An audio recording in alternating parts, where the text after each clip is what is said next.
Imagine something out there in space. It isn't quite a star, right? Yeah. And it isn't quite a planet, but some kind of mysterious object just existing right in between. What would that even look like? How would it behave? Welcome to the deep dive.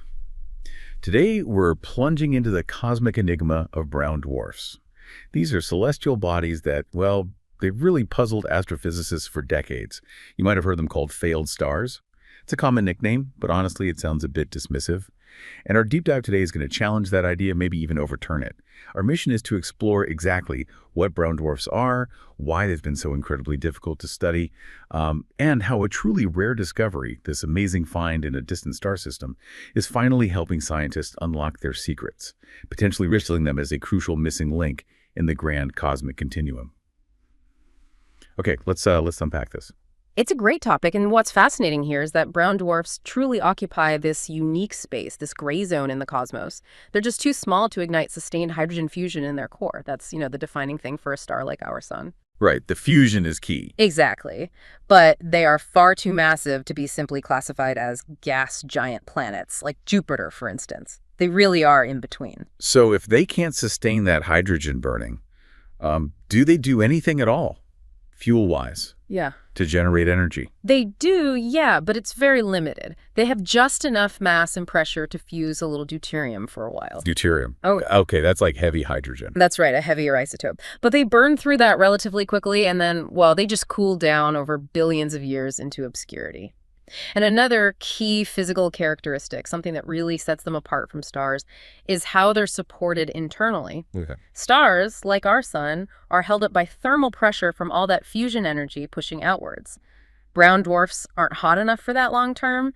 Instead, they're supported by something called electron degeneracy pressure. Electron degeneracy pressure. Sounds complex. It is a bit quantum mechanical, but you can think of it like a cosmic crowd of electrons packed so tightly they physically can't be squished any further. They're literally holding the object up against gravity. Wow, so they're just packed solid with electrons. In a manner of speaking, yes. And a weird consequence of this is that brown dwarfs all end up having roughly the same radius, almost regardless of their mass. Similar in size to Jupiter, actually, but they can be much, much denser. That is truly fascinating, that consistent radius across different masses. Yeah. But you mentioned that cooling into obscurity earlier. How big a problem is that for scientists trying to actually study these things? Oh, it's a huge problem. A really huge problem. This is where it gets particularly challenging and, well, maybe intensely intriguing for the scientists involved, because brown dwarfs cool over time. Their temperature, their brightness, their luminosity, even the light spectrum they emit, it's all constantly changing. Okay, I think I see where this is going. Yeah. So when you observe a faint brown dwarf, it's inherently ambiguous. Is it faint because it's really old and massive and has just cooled down a lot? Or is it faint because it's young and relatively lightweight and just hasn't had much time to cool yet? Exactly. You can't easily tell just by looking at how bright it is. And this ambiguity, this uncertainty, that's what's known as the mass degeneracy problem, right? Precisely. That's the term. Traditionally, astrophysicists had to rely on a brown dwarf's luminosity, its brightness, to try and figure out both its mass and its age. Which sounds circular. It is. It creates this really difficult circular dependency. You can't be sure of the mass without knowing the age, and you can't be sure of the age without knowing the mass. Vicious circle. So this mass degeneracy problem, why has that specific ambiguity been such a major stumbling block? Why should we, care so much about pinning down these faint objects? Well, it's crucial because this problem has fundamentally hindered our whole understanding of how things form out there. It means we literally had a missing piece, a gap in the grand cosmic family tree. We couldn't accurately connect the dots between giant planets like Jupiter and the very smallest stars. Ah, so it's not just about brown dwarfs themselves. It affects the bigger picture. Absolutely. It's fundamental to understanding how celestial objects form and evolve across that whole spectrum of mass, from planets up to stars. Okay, so that raises the obvious question. How do you break that circle? How do you solve the degeneracy? The answer, it turns out, is context. Finding brown dwarfs in the right environment. When they're found orbiting other stars, especially within these rare multiple star systems, well, they provide crucial benchmarks. Benchmarks, like reference points. Exactly, reference points. These systems offer independent ways to estimate the age and sometimes even the mass, effectively breaking that degeneracy problem. And that brings us neatly to this game-changing discovery you mentioned, a specific quadruple star system. Yes, exactly. It's known as UPM J104351AB. Bit of a mouthful, I know. It's located about 82 light years away, which is relatively close, astronomically speaking. And it's proving to be the sort of perfect cosmic laboratory astrophysicists have, well, basically been dreaming of. A cosmic laboratory. I like that. What's so special about its structure? Okay, so it has this really stable hierarchical structure. Picture this. You've got a binary pair, two stars orbiting each other closely. These are M dwarfs, small red dwarf stars. Let's call them AB. Okay, two red dwarfs together. Right. Then much further out, you have another binary pair, but this pair consists of two T-type brown dwarfs orbiting each other. Let's call them BAB. Two brown dwarfs together. So a pair of stars and a pair of brown dwarfs. Correct. And these two pairs, the star pair AB and the brown dwarf pair BAB, are orbiting each other over a huge distance and an incredibly long period, more than 100,000 years for one orbit. Wow, that's a long dance. It is. But here's the crucial implication, the real breakthrough, because all four of these objects formed from the same original giant cloud of gas and dust, the same molecular cloud. And they must be the same age. Exactly. They share the exact same age and the same initial chemical composition, what we call metallicity. Ah, so that eliminates a huge amount of guesswork. Completely. It removes those critical unknowns that plague the study of isolated brown dwarfs, where you have no idea how old they are or what they started with. It's like getting a set of cosmic siblings, all born at the exact same moment from the same parent cloud, but with different masses and temperatures. It lets you study how those differences play out over the exact same lifespan. That's a perfect analogy. It simplifies the puzzle tremendously. So let's dive into the specifics then. Compare these components in UPM J10403551 ABAD for us. What are we looking at? Okay, the Red Dwarf Pair, ABAB. You said they're M dwarfs. How big are they? They're small stars, yeah. Each one has about 17% of our sun's mass. Their surface temperatures are around 2,900 degrees Celsius. Still hot, but much cooler than the sun. Right, and the Brown Dwarf Pair, BAB.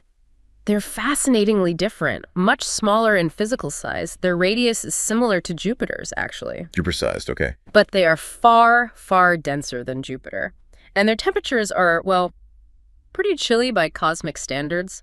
One is around 550 degrees Celsius, the other only about 420 degrees Celsius. Wow, that's barely glowing. Exactly. They're almost invisible light. They only shine faintly in the near-infrared part of the spectrum. You need special telescopes to even see them. And this system, with these known quantities, this is how we crack the mass degeneracy problem. Precisely. This is where it all comes together. Remember the Red Dwarf Pair? Yeah, the M dwarfs. Well, stars like that often show specific activity, like H-alpha emissions. It's a particular spectral line of hydrogen that glows when the star's atmosphere is active. By measuring these emissions from the Red Dwarf Pair, astronomers can get an independent estimate of the age of the entire system. Independent, meaning not relying on brightness. Correct. It's based on stellar activity models, which correlate with age. For this system, the age estimate ranges from about 300 million up to maybe 2 billion years old. Okay, so that locks down the age, or at least gives a solid range. That tackles one half of the degeneracy problem. It does, a major step. So what about the other half? Determining their mass with precision. That's where the orbits come in, especially the wide separation. The brown dwarf pair is orbiting the star pair at an astonishing distance, about 1,656 astronomical units. 1,600 AU? That's huge. That's way further than Pluto is from our sun. Way further. And because they're so far apart, there are no confusing gravitational interactions muddying the waters. Things like tidal heating or mass being pulled from one object to another or orbits decaying. None of that is happening here. I see. It's a clean system. Very clean. This allows scientists to use Kepler's laws of planetary motion, observing the orbits very precisely over time, to calculate the masses of the brown dwarfs with unprecedented accuracy. So we get age from the stars and mass from the orbits, both independently determined. Exactly. Problem solved, in principle. So when you have these objects, same age, same starting material, but different masses, different temperatures, all in one place, is it fair to call it like a cosmic Rosetta Stone for understanding these low-mass objects? How does having this context really let astrophysicists refine their models. That's a perfect way to put it, yeah, a Rosetta Stone. Because now, for the first time, we can take our theoretical models, models of how brown dwarfs should cool over time, models of what their atmosphere should look like at different temperatures, and we can test them against real known data points. You mean calibrate the models? Precisely calibrate them. We can say, okay, our model predicts that a brown dwarf with this mass at this age should have this temperature and brightness, and now we can check. Does it match what we actually see in UPM J1040351AB? And if it doesn't match? Then we know our models need adjusting. This system provides ground truth. It will dramatically improve the accuracy of our models for brown dwarfs everywhere, helping us understand their fundamental physics, their atmospheres, their evolution in a way we just couldn't before. It's incredible. It feels like, scientists have been wrestling with this puzzle for so long, and then the universe just hands over this perfect little system, almost like a cheat sheet.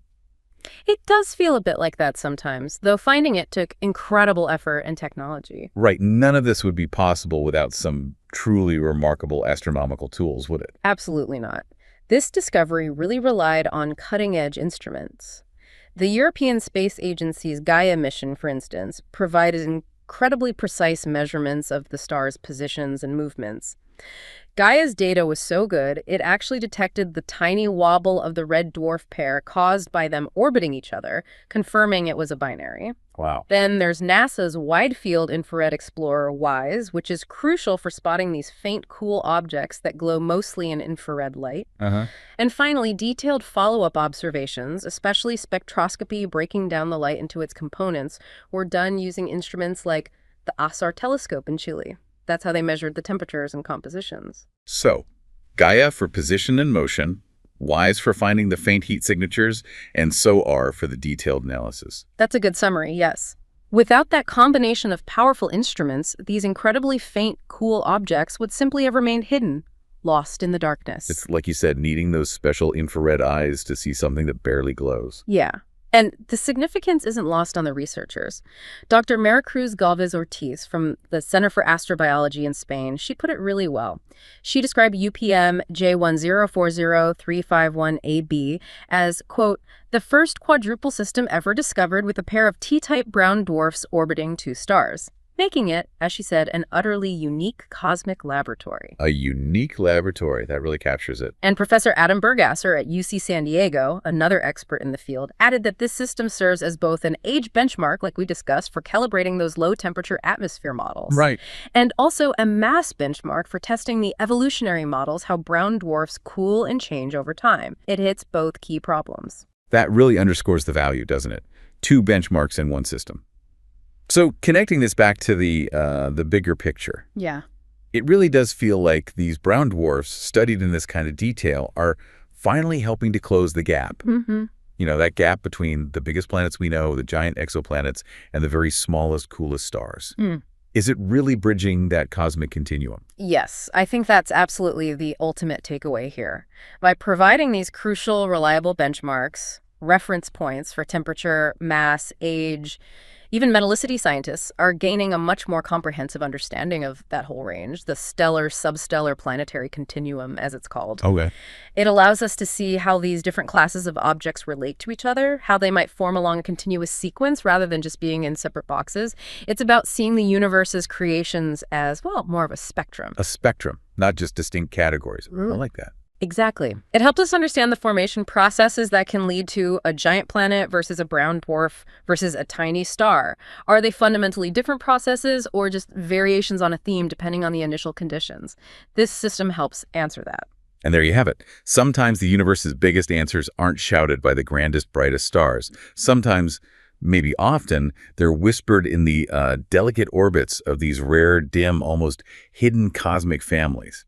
This deep dive into brown dwarfs, particularly through the lens of UPM J1040351AB, really shows how one singular, maybe lucky, but definitely hard-won discovery can unlock decades of questions. It reveals a fundamental piece of the cosmic puzzle. So maybe next time you look up at the night sky or just think about the vastness out there, ask yourself, what other missing links, what other cosmic Rosetta Stones might still be hidden, tucked away in the complex dance of these multi-body systems, just waiting for us, waiting for the right tools and the right eyes to discover them? What unexpected connections are still out there waiting to be made in our understanding of the cosmos?